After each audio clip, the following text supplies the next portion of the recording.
Unfortunately, we're coming with the news, obviously, of the terror attack that happened in New Orleans, Louisiana on early morning New Year's Day, as well as what looks to be also another terror attack, potential or an attempted terror attack, I'd say, in Las Vegas in front of the Trump Hotel. The FBI just put out a statement, so this is breaking news, that at this point there's no definitive link between the attack here in New Orleans and the one in Las Vegas, even though there are some interesting similarities and connections, maybe not of causation, but at least of background of the two individuals. We know last time President Trump, we saw ISIS pretty much fully eliminated, but we knew with the Biden administration, if you just gave it time, which is what's been a full term now, that you would see these returns happen. So he had a huge truck that made very little noise, that had tons of torque, if you've ever driven an electric vehicle for short range. But he was also heavily armed. So he knew at one point that the truck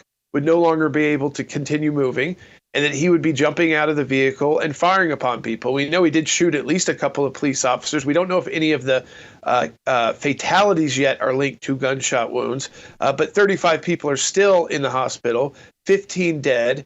And there were also explosive devices. And while those might not have gone off, thank God, this was obviously someone who had a multi-tiered terror attack planned out. How did our law enforcement officials miss this? When he posted videos online, he had that military training, he had that link to Fort Bragg, which has got links to this occurring of people being radicalized. And on top of that, look, I would just say, this is a city that is supposed to be, because it is so wild on New Year's and almost every night of the year, the most secure for pedestrians. I mean, they have the largest swath of streets that are totally closed off to vehicles of many cities I've ever been to, other than maybe Washington, D.C. around the White House, which was done because of terrorism as well. So the fact is, I'm not blaming local law enforcement. I do wonder how our intelligence communities are missing this. And I think they're missing it, Logan, because the narrative that we've heard is you can't use the National Guard on January 6th because there's too many white supremacist and MAGA people in it. But the actual attacks that we've seen, these are all attacks, whether it's shooting at President Trump twice, or this attack, or the attack in Vegas. These are not conservatives. These are not the traditional white male conservative trying to take and kill liberals. It's the exact opposite. So we have to get the FBI and all of our other intel agencies thinking a different way, which is that it's not homegrown extremist white groups that are the number one threat. They exist. They should be monitored. They do carry out acts of anti-Semitism and threaten, so they should be discarded. But I do not want to continue to see a rise of politically connected Islamic terror again in the United States of America, which means we have got to get the president's team confirmed quickly. There's no excuses here. We have a Republican Senate. We can secure our country. We know this vehicle was brought across the border in Mexico. Don't know if there was any reason to stop it there. But again, because we know that this person was posting things, and yet the FBI and other intel agencies had totally missed it.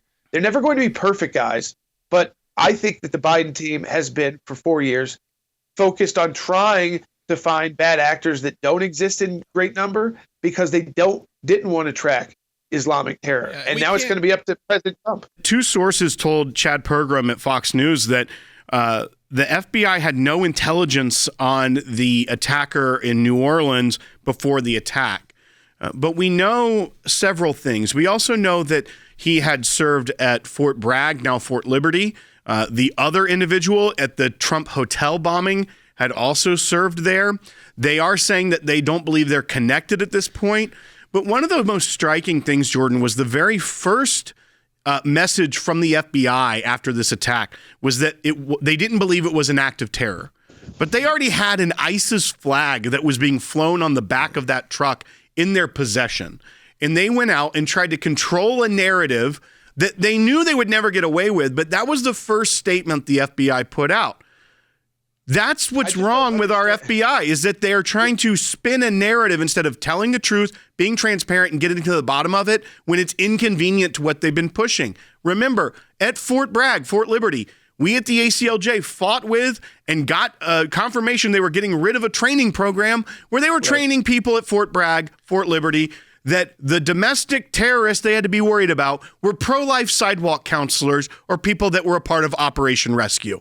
That's the problem with the wokeness in the military and the wokeness in the FBI, afraid of the reality of the world, and that's what puts Americans' lives in danger right now. He carried out about the easiest terrorist attack you can. He has an ISIS flag. He has got radical videos that they found very quickly. So why on earth do you come out to the American people and say that's the starting point isn't terrorism? Obviously, if someone is found flying an ISIS flag while plowing into Americans to kill them at a spot intentionally chosen, and then jumps out with a rifle to kill more Americans when they've got all those things around them, and you've got the videos, why on earth does the FBI have to gaslight the American people? The job of these security agencies is to, one, try to prevent these attacks, and then two, if these attacks occur, to let the American people know what the threat level is and what is the threat coming from. And if you don't tell people the truth, you're gaslighting them. You are lying to the American people. They don't want the American people to believe that there could be another surge in Islamic terrorism in the United States. Why is that, Logan? Because this is a president who said, you know what? There's 5 countries. They called it the Islamic ban. It wasn't. It was a ban on 5 countries who could not vet people, their own people, and their own passports when they were going to travel and come to the United States. He did not ban all Muslims or all Muslim countries from travel to the United States. But they know a president's coming in that knows kind of what actions you can take quickly. And those are the kind of actions you can take and say, you know what? We're not going to let people into our country that don't have the right documentation and their countries are failed states, because we now know that there are domestic terrorism operating again inside connected to Islamic terrorism. We know the president has been shot at twice by extreme leftist terrorism. We also are going to I'd say likely that's going to be a third leftist act of terrorism out in Las Vegas because of the connection to Trump and Elon Musk. So, Logan, that just kills their whole narrative that it's white conservative males who are the threat to the American people and our democracy. That's actually the message they ran on the entire political campaign. But you know what we need to know as Americans?